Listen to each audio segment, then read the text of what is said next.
আজকের বানাচ্ছি ফিতে মাছের ঝাল। ফিতে মাছগুলো নুন হলুদ দিয়ে আমি ভেজে নিয়েছি। এখানে এখন আমি পেঁয়াজ দিয়েছি, পেঁয়াজের পর দিয়েছি একটা আদা বাটা, রসুন বাটা দিয়ে ভালো করে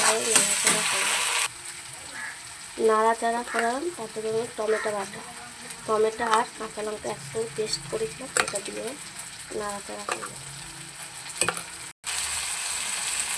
এবার একে একে আমি নুন দিলাম,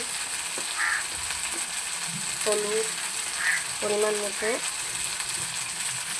আর দিচ্ছি সামনে একটু ধনে গুঁড়ো,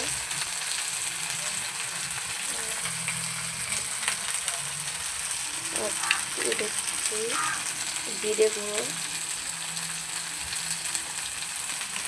আর দিচ্ছি লাল লঙ্কার গুঁড়ো।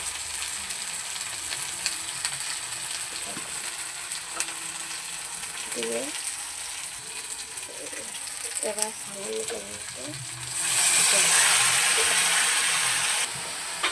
দেখো কালারটা কেমন এসছে।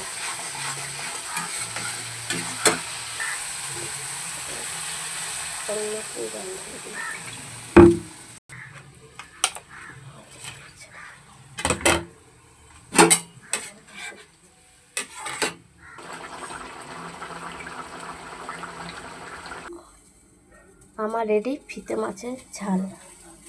কেমন হয়েছে লাইক কমেন্ট করে জানাবেন।